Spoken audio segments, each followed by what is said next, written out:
es un placer estar aquí para poder contaros pues, bueno, pues algo que los físicos, en particular los físicos teóricos, llevamos celebrando unos meses ya y bueno, todavía seguimos celebrando, porque como he dicho, cuando algo cumple 100 años, uno tiene derecho pues, a estar celebrando durante una temporada. Y de hecho, claro, cuando alguien descubre una teoría nueva, esa teoría inmediatamente empieza a tener ramificaciones, o sea que vamos a poder estar de celebración de todas las ramificaciones de esta teoría durante un tiempo.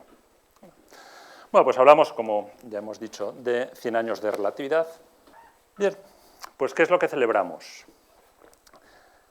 Celebramos unas ecuaciones. Ya sé que hay una regla de oro de la divulgación científica, que es no poner ecuaciones en ninguna cosa que se dedique a la divulgación, pero es que en este caso no se puede evitar porque lo que estamos celebrando son precisamente unas ecuaciones. El centenario de que Albert Einstein derivase estas ecuaciones, que bueno, pues tiene una pinta que para el no experto pues, bueno, pues puede parecer un tanto abstrusa. Bueno, mi tarea aquí es intentar transmitiros un poco qué es lo que quiere decir estas ecuaciones. 25 de noviembre de 1915. En esta fecha fue cuando Albert Einstein presentó en la Academia Prusiana de Ciencias el resultado de varios años de trabajo muy duro, con muchos altibajos, que culminó en una serie de presentaciones a lo largo del mes de noviembre. La última, en la que presentó las ecuaciones definitivas de la teoría, fue, como decía, el 25 de noviembre. Aquí dice las ecuaciones de campo de la gravitación de Albert Einstein. Estas son esencialmente las mismas ecuaciones que teníamos en la anterior transparencia. Esta es quizá un poco diferente, pero es lo mismo.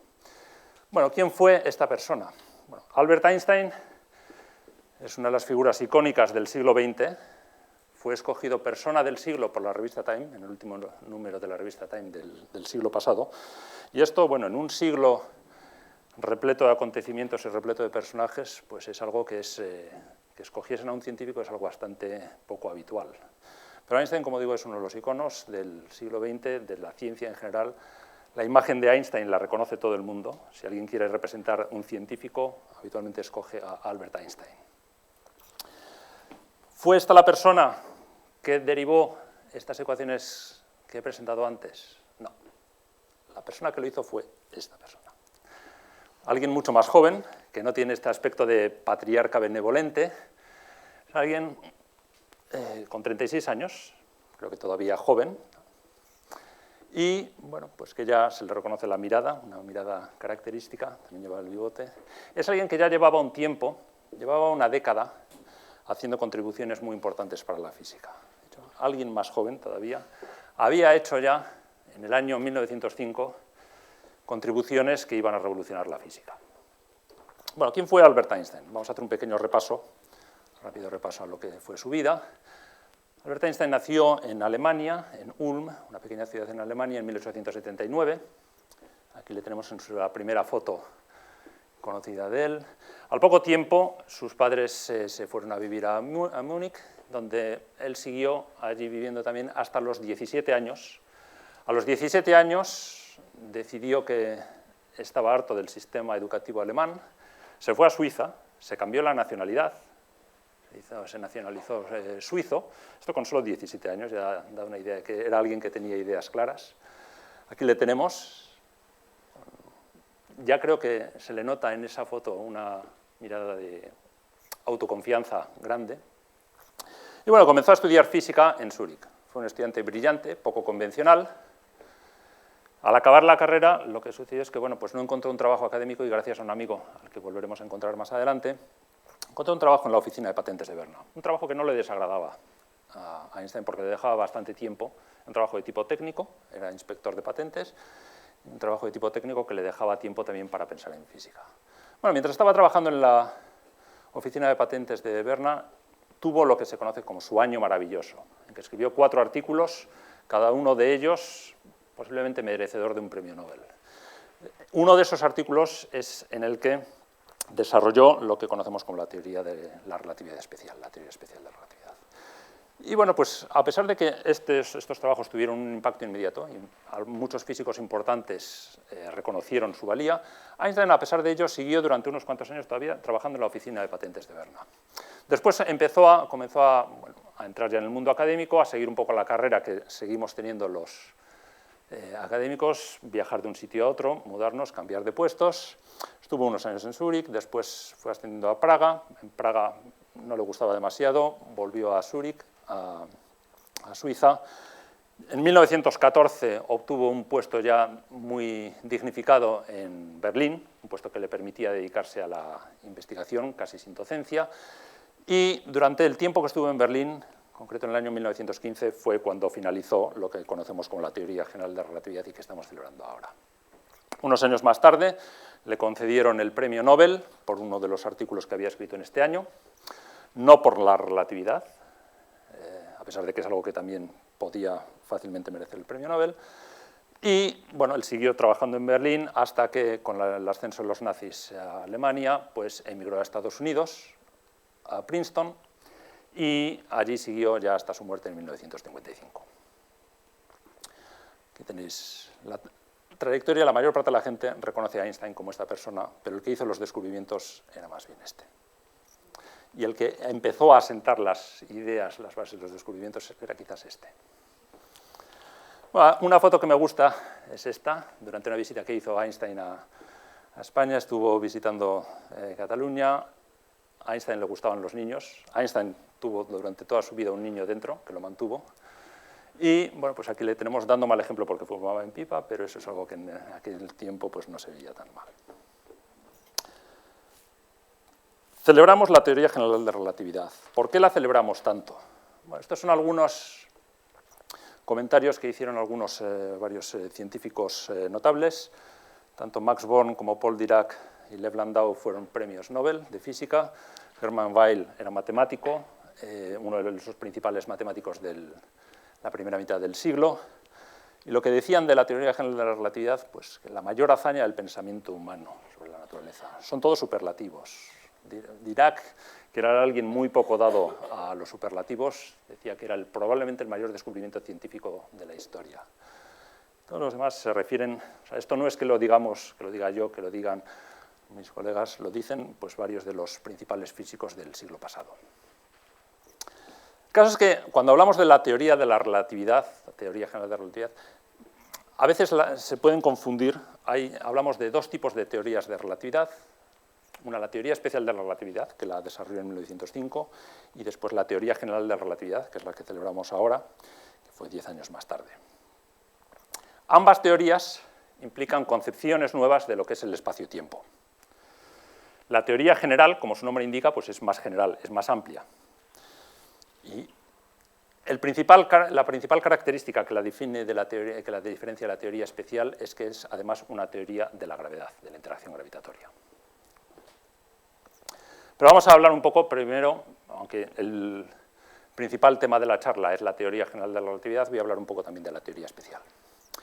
La teoría especial, que la formuló Einstein solamente con 26 años, era alguien que se había licenciado hacía poco, pero bueno, ya él venía rumiando ideas que iban a cambiar nuestra concepción de lo que es el espacio y el tiempo. Bueno, ¿de qué habla la teoría especial de la relatividad? ¿Y por qué se le llama teoría de la relatividad?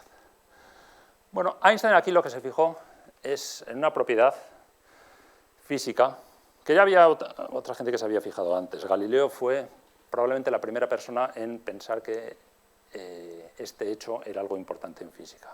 Es que el movimiento uniforme es relativo. Esto es algo que lo hemos experimentado todos. No es que Galileo o Einstein fueron los primeros en darse cuenta de ellos. Fueron los que se dieron cuenta de cuál era la importancia fundamental de este hecho. Y es, como digo, el movimiento uniforme es relativo. Esto sucede si vamos en un avión, podemos en el avión estar jugando a canicas, aunque vayamos a 900 km por hora, pues las canicas no se nos quedan atrás. A canicas o a cualquier cosa podemos estar. O sea, no nos despeinamos en general cuando vamos dentro del avión. Si uno va en un tren, bueno, pues puede pensar que, podría imaginarse que está en el tren, que él está quieto y lo que está moviéndose es el mundo que pasa enfrente de él. Mientras que para la persona del andén, pues él dice, bueno, yo estoy aquí quieto y lo que se mueve es el tren. La idea es que aquí este movimiento uniforme es algo que puede no tener consecuencias físicas. Estamos haciendo los experimentos en el avión en el que nos vamos moviendo, el experimento lo podríamos hacer en el avión moviéndose o lo podemos hacer en el laboratorio. El resultado del experimento va a ser el mismo y el experimento puede ser, pues, por ejemplo, dejar caer una canica y ver pues, con qué velocidad cae la canica.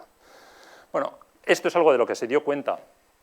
Galileo ya se dio cuenta de que esto era algo importante. Él no hablaba de aviones, él hablaba de lo que es lo que sucede cuando vas en un barco, pero la idea es que el movimiento uniforme es algo que las leyes físicas, en principio, deben ser tales que nos digan que el mismo experimento lo podemos hacer en un laboratorio que está en reposo o en un laboratorio que está moviéndose a velocidad uniforme y el resultado va a ser el mismo.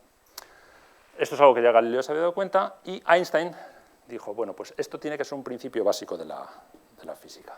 Todas las leyes físicas deben respetar esta equivalencia entre estar en reposo o estar moviéndose a velocidad uniforme. Y lo que se dio cuenta Einstein es que las leyes del electromagnetismo, que se habían formulado unos 50 años antes, que las leyes del electromagnetismo respetan esta equivalencia entre estar quieto o estar en movimiento uniforme. Y lo hacen de una manera curiosa, porque lo que sucede es que la electricidad y el magnetismo, que quedan unificados en la teoría del electromagnetismo, son relativos. Si tenemos un campo eléctrico, unas cargas eléctricas que están creando un campo eléctrico, nos movemos, las cosas cambian algo. Parte de lo que veíamos como campo eléctrico es campo magnético, pero en la descripción los resultados de los experimentos van a ser lo mismo. Y viceversa, si también tenemos un campo magnético y nos movemos, observaremos efectos eléctricos. Y esto está en la base de muchos mecanismos que ahora tenemos hoy en día en los hogares y en la vida común. Por ejemplo, el motor eléctrico se basa en esta danza complicada sencilla, que existe entre el campo eléctrico, el campo magnético y el movimiento. Podemos tener cargas moviéndose en presencia de unos imanes. Esto hace también que, bueno, pues que existan fuerzas sobre los cables y que esto, pues, bueno, pues siga que los motores funcionen o que las dinamos nos proporcionen electricidad. No voy a entrar en más detalles de esto, pero la idea es que, bueno, que podemos cambiar lo que es campo eléctrico y lo que es campo magnético moviéndonos, y la descripción física que tenemos, los fenómenos físicos siguen siendo los mismos. Podemos decir que algo está ocurriendo en presencia de un campo eléctrico estático o que está ocurriendo en presencia de un campo eléctrico y un campo magnético que están en movimiento. Pero ¿qué es lo que sucede? ¿Qué es lo que se dio cuenta Einstein? Que Einstein dijo, bien, este principio de relatividad lo satisfacen, es algo que se cumple para los campos eléctricos y magnéticos, pero ¿qué sucede si tenemos gravedad? Bueno, la gravedad de Newton no es relativa en el sentido que hemos descrito antes.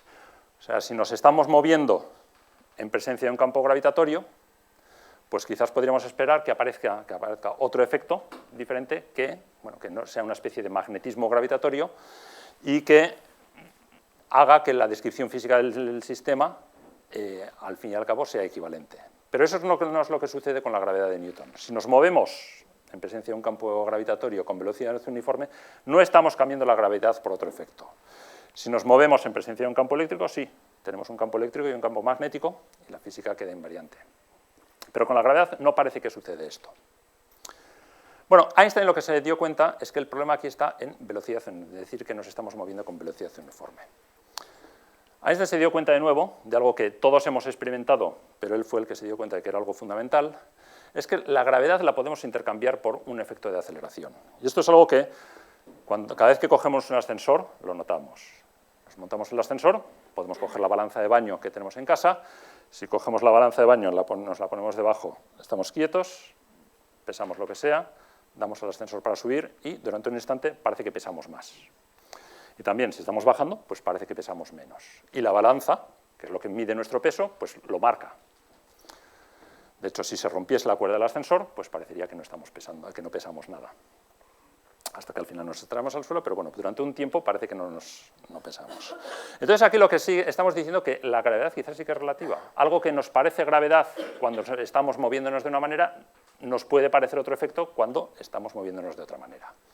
Y por ejemplo, podemos pensar que el efecto de la gravedad lo podemos simular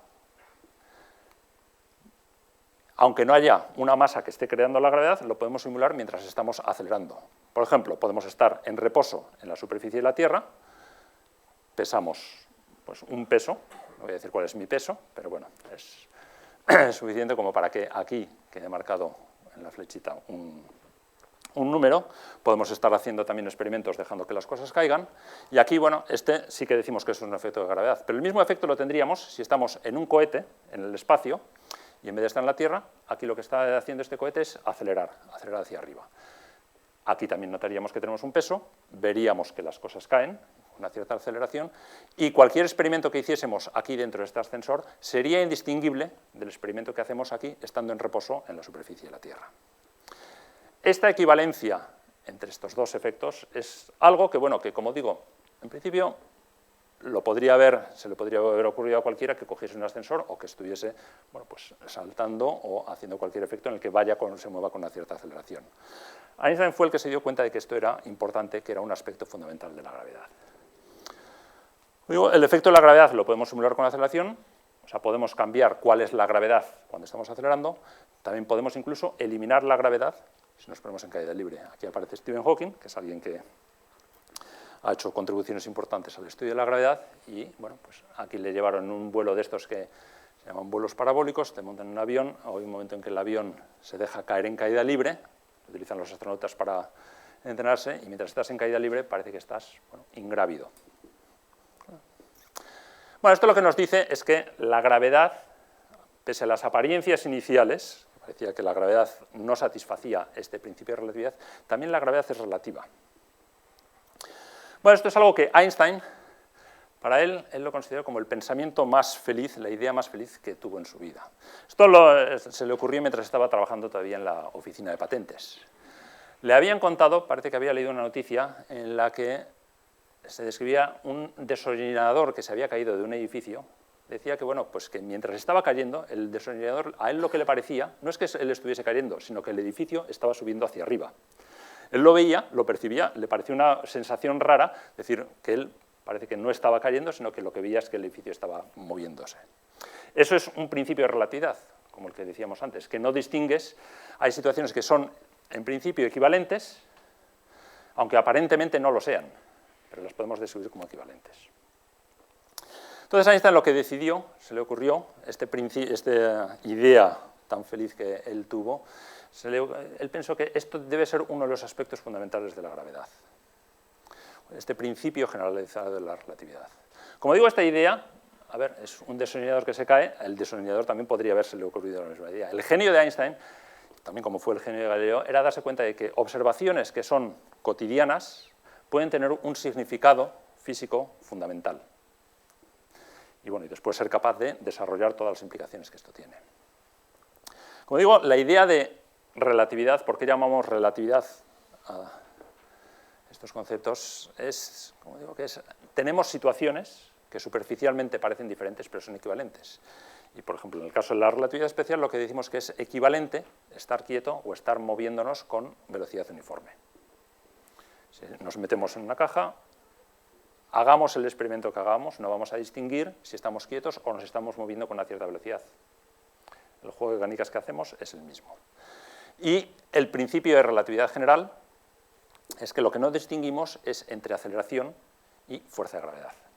No sabemos, nos metemos en este ascensor y no vamos a saber por los experimentos que hagamos si estamos en la superficie de la Tierra o estamos en un cohete en el espacio acelerando.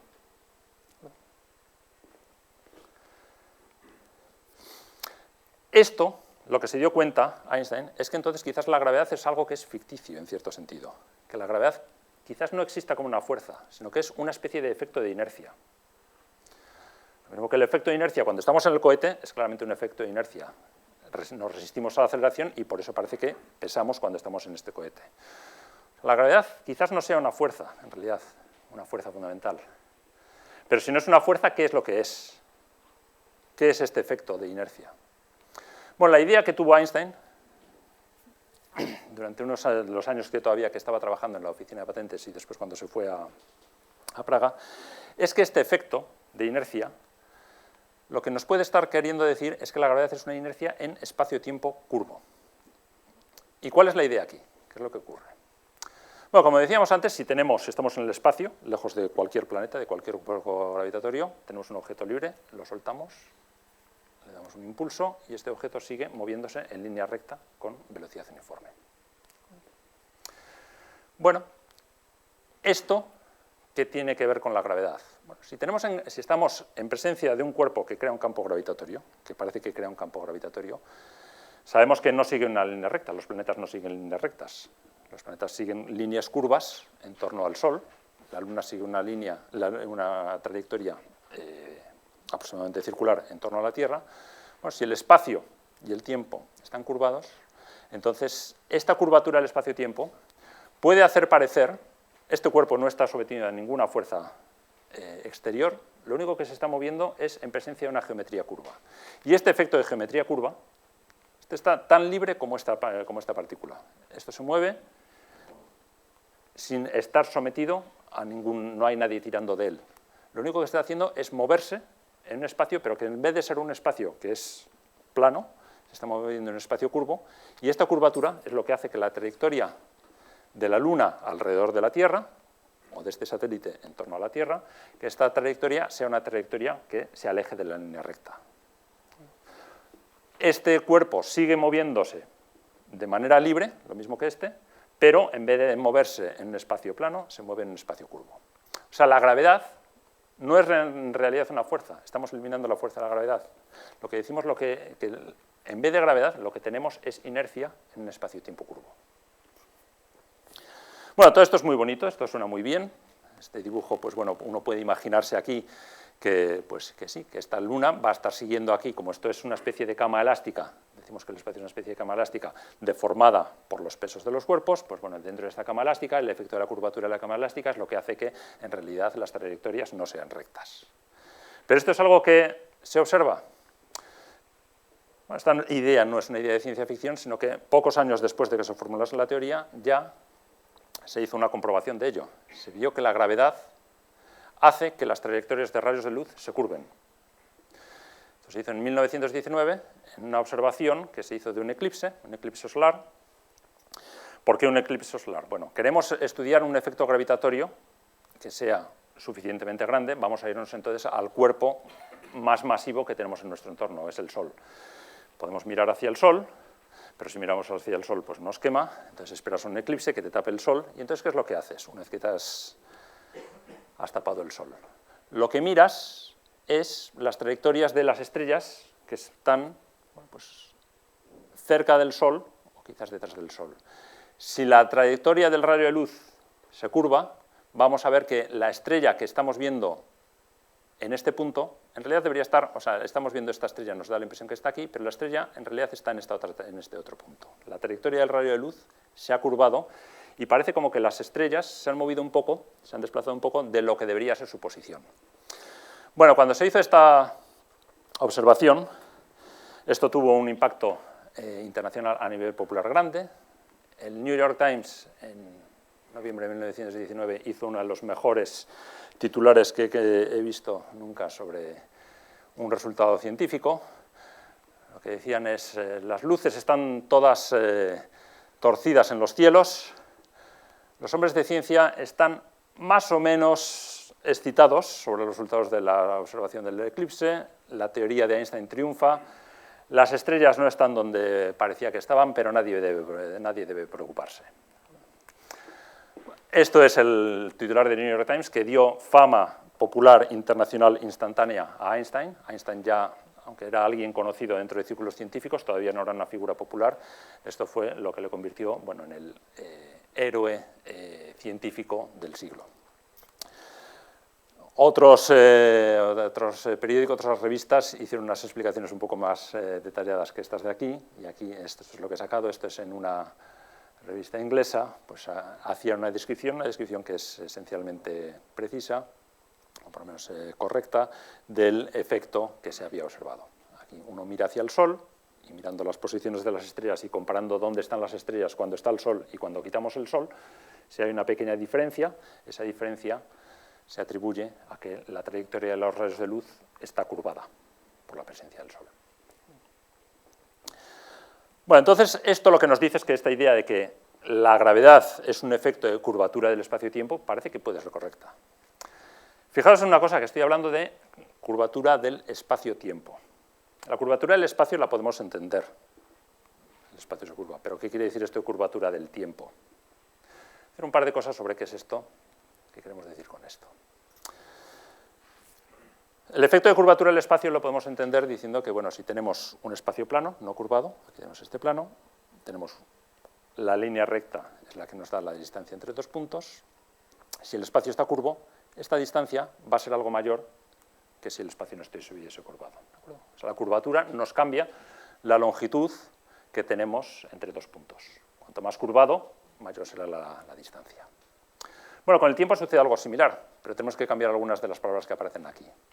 La curvatura del tiempo lo que hace es que la duración, la separación temporal entre dos instantes, sea diferente que si no tenemos esta curvatura, que si no tenemos gravedad. En este caso, antes era mayor, el espacio y el tiempo, aunque son muy similares, no es lo mismo.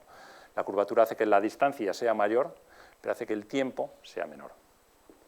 Y esto lo que quiere decir es que si tenéis dos puntos en que están, donde la intensidad de la gravedad es diferente, entonces el tiempo va a transcurrir de manera diferente entre ellos. Y un ejemplo lo podemos tener entre lo que es el sótano de un edificio y la terraza del edificio. La terraza está más lejos del centro de la Tierra, la fuerza de la gravedad es ligeramente más débil. Entonces aquí lo que decimos es que en el sótano, donde la gravedad es más fuerte, el tiempo va a ir ligeramente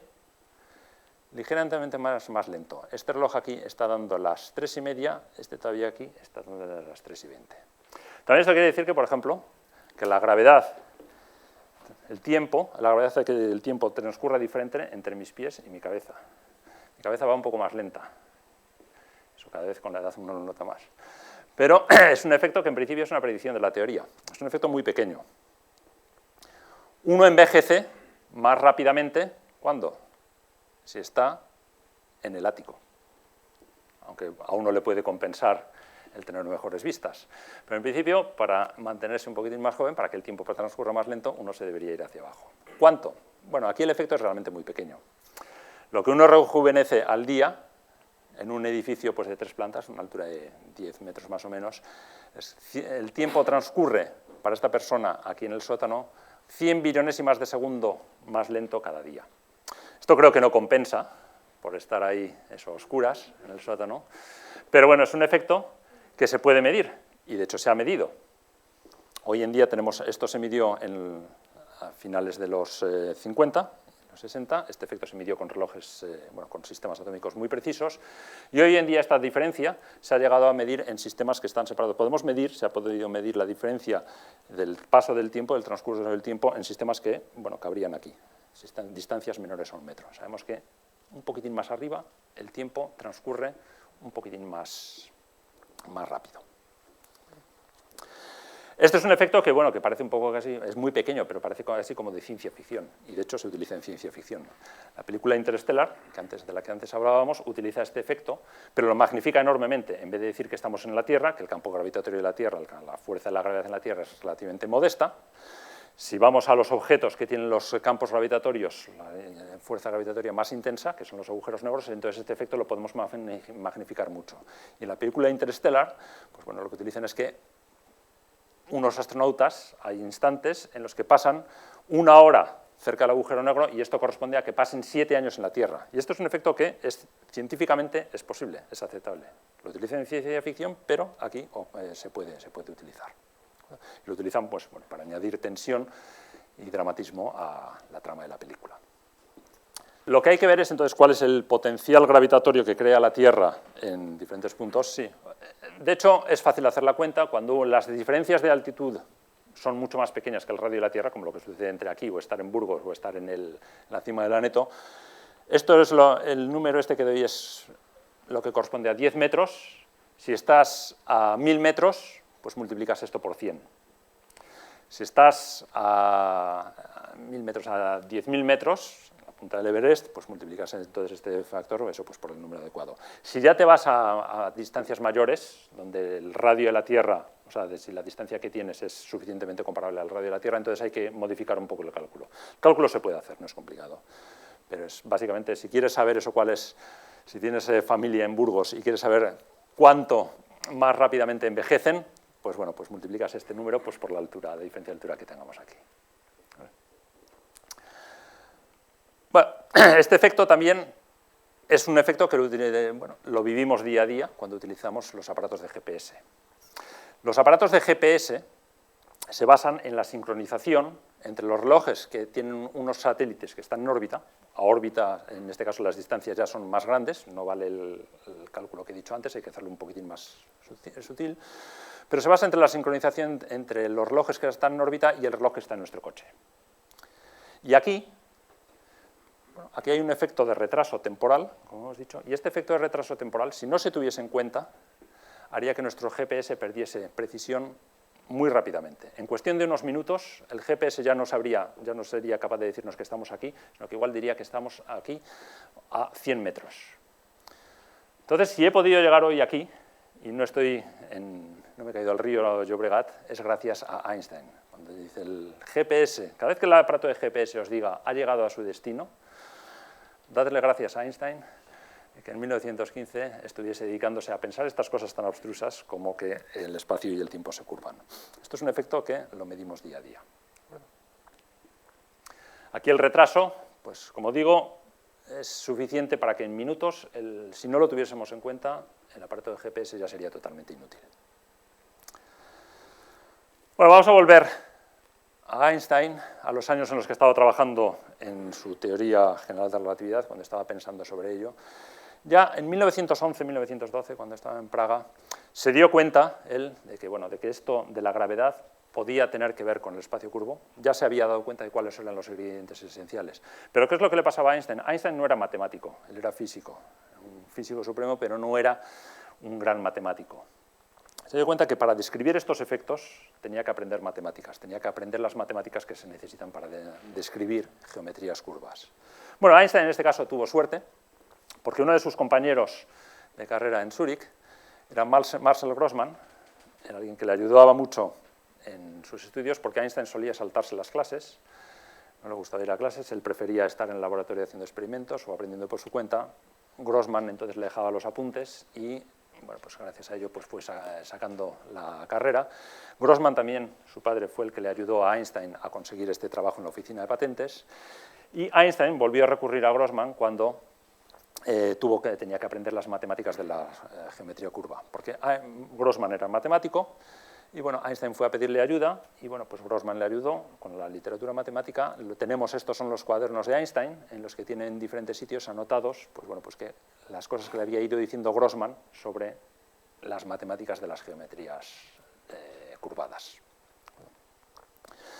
Bueno, después de varios años de estar peleando con estas matemáticas, básicamente fue un problema de pelear con matemáticas, también tenía que él se dejaba guiar por su intuición física, pero bueno, después de unos años, esto como he dicho, las ideas básicas ya las tuvo en 1911-1912, pero hasta 1915 no fue capaz de dar con la formulación final de las ecuaciones, que son estas ecuaciones que tenemos aquí. ¿Y qué nos dicen estas ecuaciones? Bueno, pues nos dicen que existe una relación entre curvatura y materia. Este lado es curvatura, esta parte de las ecuaciones es lo que en matemáticas identificamos como una medida de curvatura, y este lado es materia. Entonces, estas ecuaciones nos dicen que, en cierto sentido, la geometría y la materia están interaccionando una con otra. La curvatura afecta a la materia y la materia afecta a la curvatura. Una manera de decir esto es decir que, por una parte, la materia, las masas, que en la teoría de Newton son las que crean la gravedad, en la teoría de Einstein, la masa lo que dice es al espacio, le dice cómo tiene que curvarse.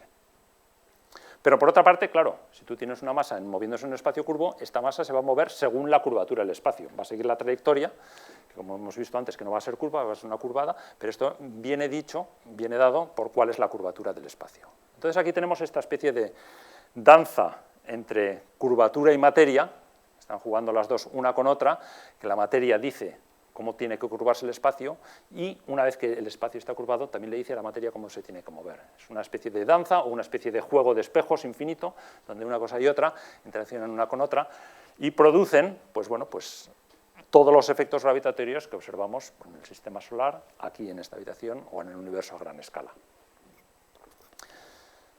Esto es muy bonito, esto es una idea. Aquí tenemos, esta es la idea de la gravedad de Newton. Tenemos la Luna y la Tierra. Existe una fuerza, existe algo que los atrae. Einstein lo que dice es, esto desaparece, la gravedad desaparece. Ya no hay fuerza de gravedad. La fuerza de la gravedad, en cierto sentido, es una especie de espejismo. Lo que tenemos en realidad es espacio curvo. Espacio curvo que interacciona con la materia de acuerdo con estas ecuaciones matemáticas que hemos visto antes, en las que una cosa le dice a la otra cómo tiene que comportarse. La gravedad, según esta idea de Einstein, es una especie de ilusión, una especie de efecto que lo describimos como una fuerza porque no somos capaces de, por lo menos a las escalas habituales, de verlo como una curvatura. Bueno, esto era lo que a Einstein se le ocurrió entre estos años de 1910-11 hasta el año 15, pero claro, todo esto es muy bonito, pero ¿qué evidencia hay de que esta curvatura, esto realmente ocurre? Todavía no estábamos en el año 1919 cuando se hizo esta observación del eclipse. Y Einstein quería saber si lo que él estaba diciendo, si realmente podía corresponder a la realidad o era simplemente, pues bueno, una idea loca que él había tenido, una idea bonita, pero que quizás no tenía nada que ver con la realidad. Bueno, lo que se dio cuenta es que, de acuerdo con esta teoría, las trayectorias de los planetas debían ser muy aproximadamente las que había dicho Newton, pero habría unas pequeñas diferencias. Claro, la teoría de Newton sabíamos, y Einstein lo sabía perfectamente, vale muy bien. Toda la gente que había estudiado pues, toda la astronomía del sistema solar sabía que esto estaba muy bien descrito por la teoría de Newton.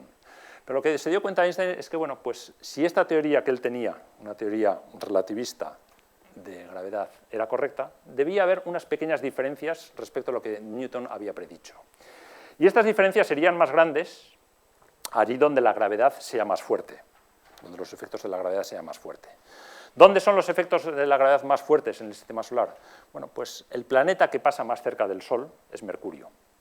Entonces, Einstein lo que se dio cuenta es que debía haber unos efectos que las trayectorias que Newton había dicho, las leyes de Newton, que confirmaban las leyes de Kepler, decían que las trayectorias debían ser perfectamente elípticas, en la teoría de Einstein las trayectorias cambiaban un poco. En vez de ser elipses perfectas, eran elipses que iban un poco como rotando. Iban lo que se llama haciendo una precesión. O sea, que si uno estudiaba de manera precisa la trayectoria de Mercurio, entonces debería encontrar desviaciones respecto a lo que la teoría de Newton decía.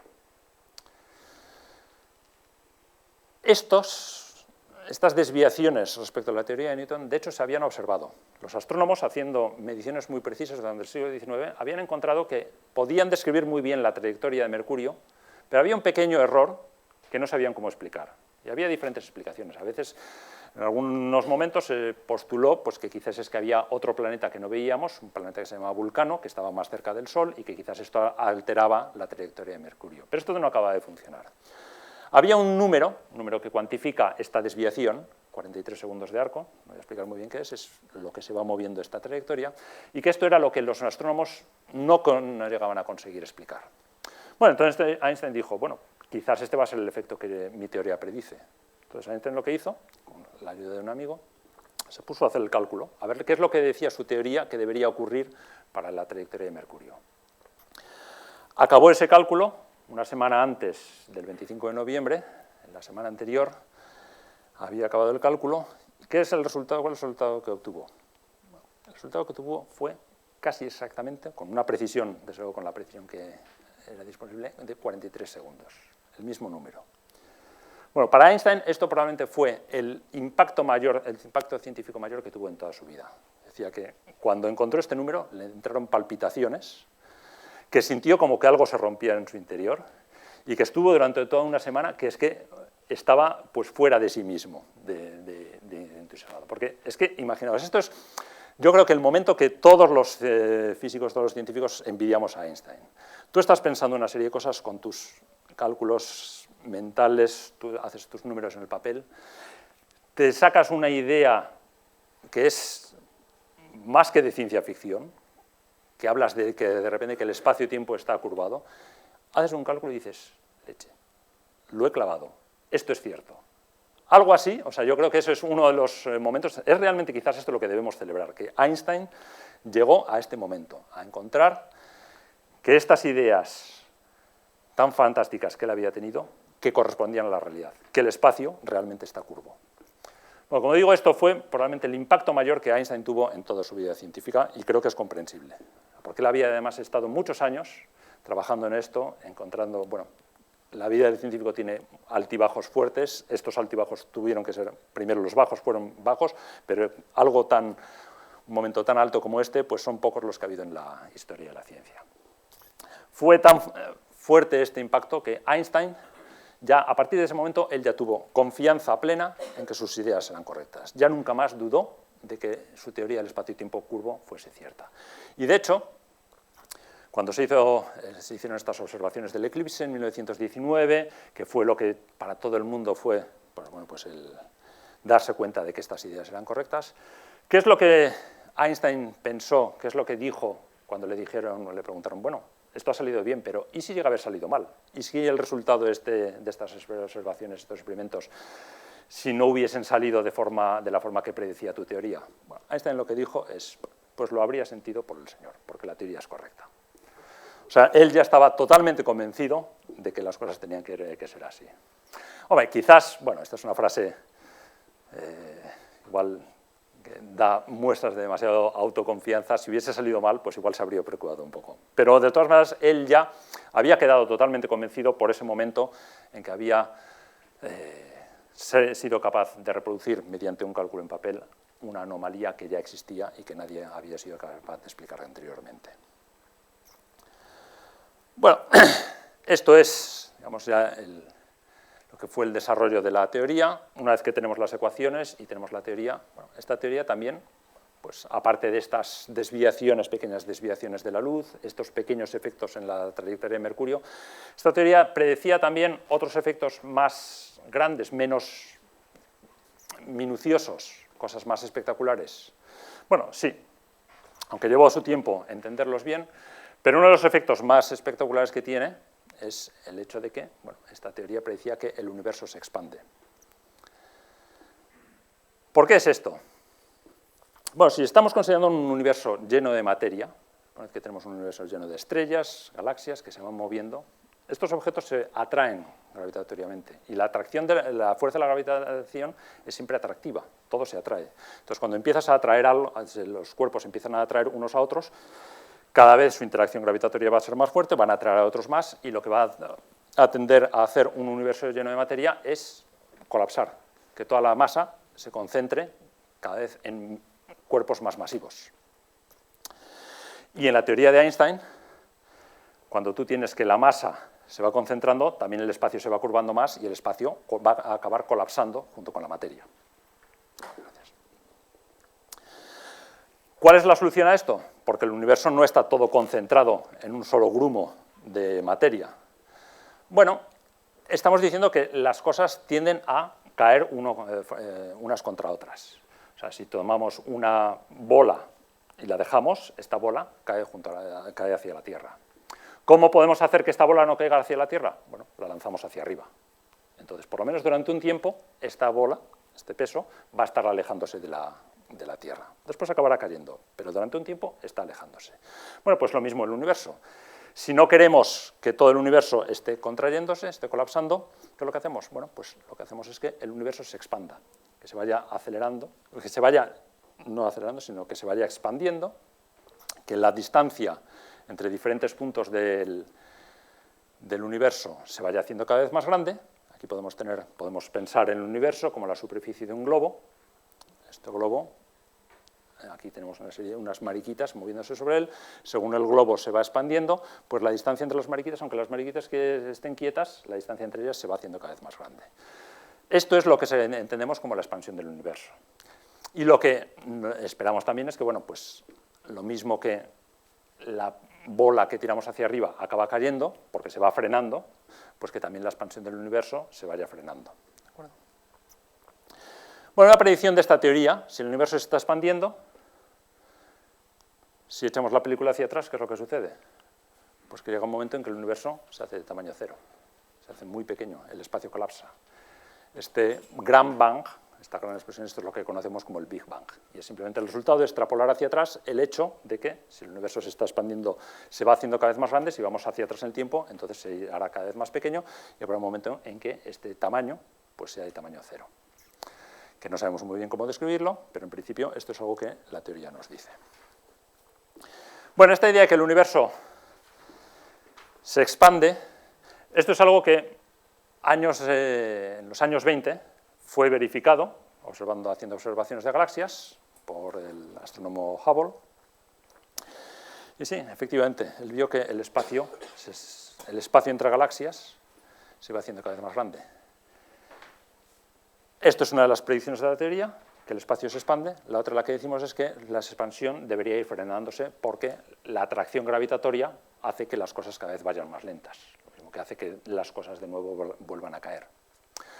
Bueno, uno de los descubrimientos importantes del final del siglo pasado fue que la expansión del universo no se va frenando. Y que no se vaya frenando quiere decir que entonces hay un efecto de gravitación, de gravedad, que no es que las cosas se atraigan, que las cosas se vayan colapsando más. Hay un efecto de repulsión gravitatoria.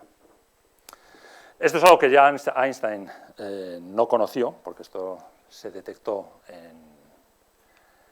a finales de los años 90, aunque Einstein había introducido algunas ideas que tenían que ver con esta repulsión gravitatoria. Esto es otra historia que no voy a describir en esta charla. Pero bueno, lo que hizo estas observaciones de medir el ritmo al que las galaxias se van separando unas de otras, que la separación entre ellas se va acelerando, este es un efecto de repulsión gravitatoria que es misterioso, que no lo entendemos. Ocurre a escalas cósmicas, no lo entendemos y le llamamos energía oscura. Le llamamos energía oscura casi por llamarle algo, pero no tenemos ni idea de lo que es. Y es un efecto, además, que domina totalmente la expansión del universo, o el comportamiento del universo a grandes escalas. La mayor parte de la energía del universo, el 70%, es algo que no tenemos ni idea de qué es esta energía oscura. Y a esto se le dio el premio Nobel en el año 2011 porque es un descubrimiento. Esto es un caso en que el experimento, las observaciones están por delante de la teoría. Esto es quizás el enigma más importante que tiene la física actual. ¿Qué es esto de la energía oscura? Bueno, hemos hablado aquí entonces ahora de las implicaciones de la teoría de Einstein para el universo, pero la teoría de Einstein tiene también otras implicaciones a otras escalas, y una de ellas, yo creo que de las más interesantes, es que la teoría de Einstein predice la existencia de unos objetos que se llaman agujeros negros. ¿Y por qué los agujeros negros son interesantes? ¿Por qué son importantes?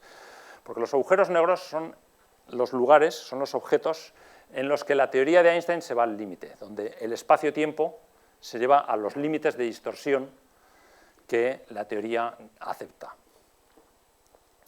¿Qué es un agujero negro? Bueno, aquí vemos, esto es una imagen de la película esta Interstellar. Esto no parece muy negro. El agujero negro es la mancha oscura que hay dentro de la materia que lo rodea.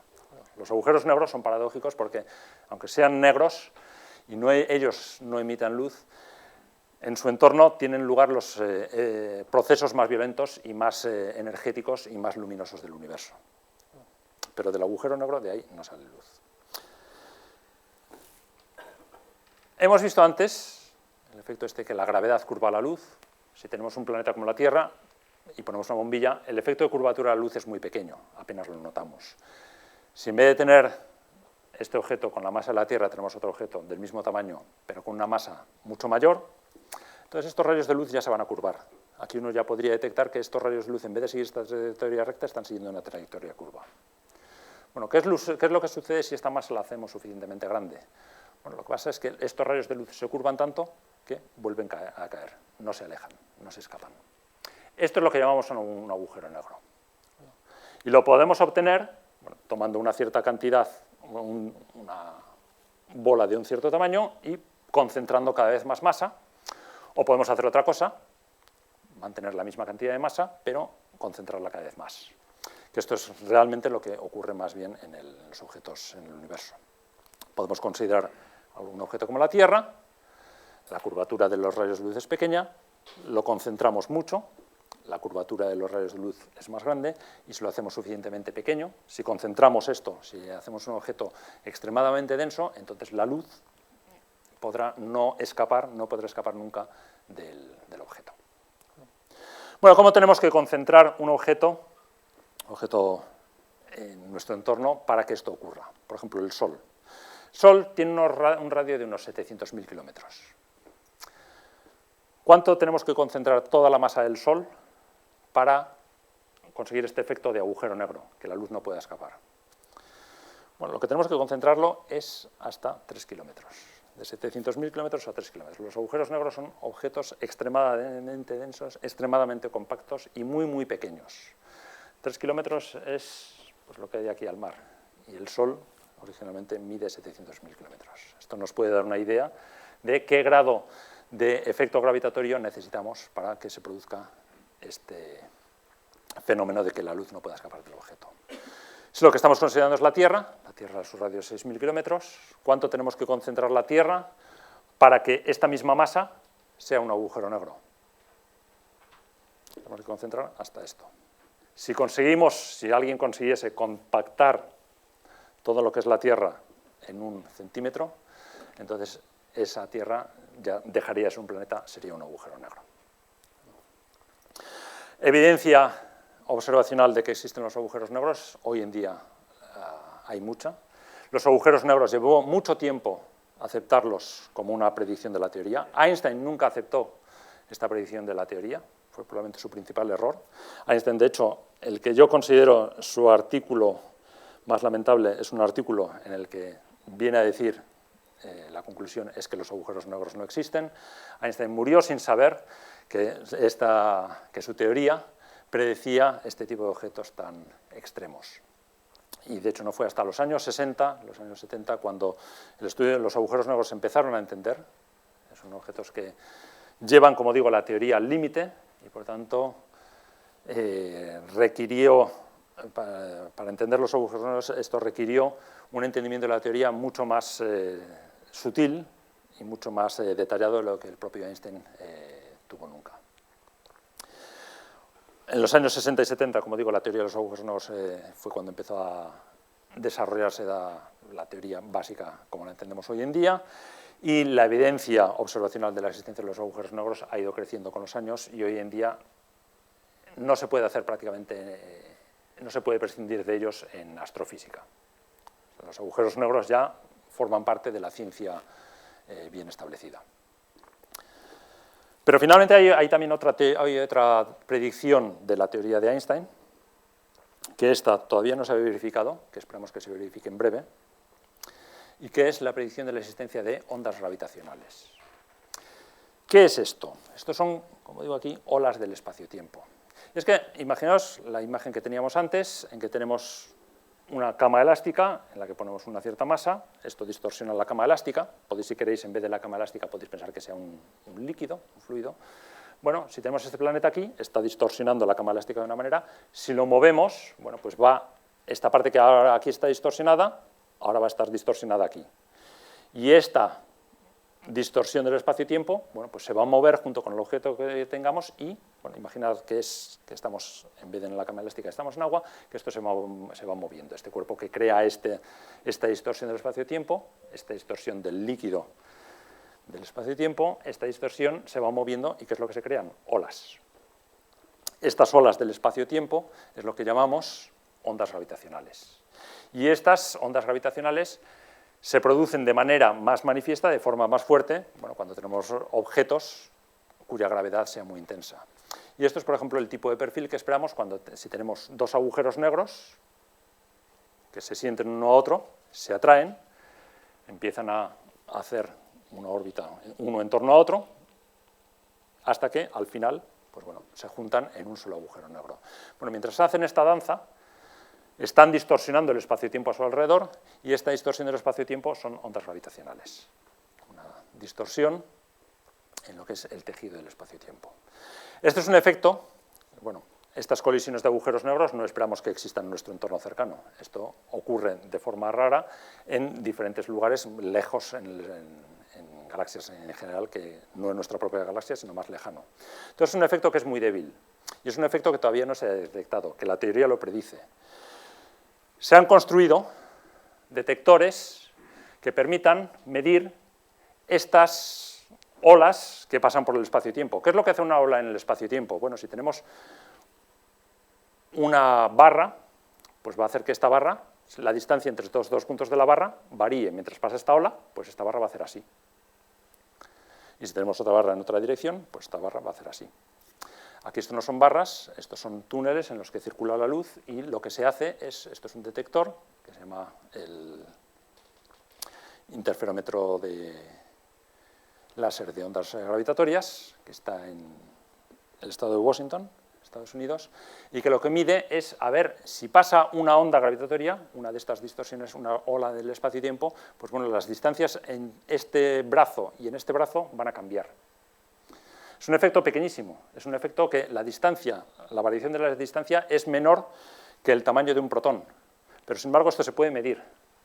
El experimento ha llevado mucho tiempo diseñarlo, ha alcanzado una precisión muy alta, está ya al nivel en que puede empezar a detectar las ondas gravitatorias, y esto, quizás, estad atentos a las noticias porque quizás de aquí a un par de meses salga el anuncio en los periódicos.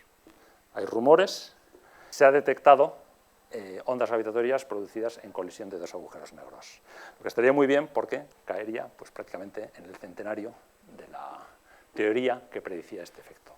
Este es un efecto, a ver, quizás los rumores, igual ahora, de aquí a unos meses igual no sale nada, pero el rumor es cada vez más persistente y cada vez más fuerte de que quizás se hayan encontrado finalmente las olas del espacio-tiempo.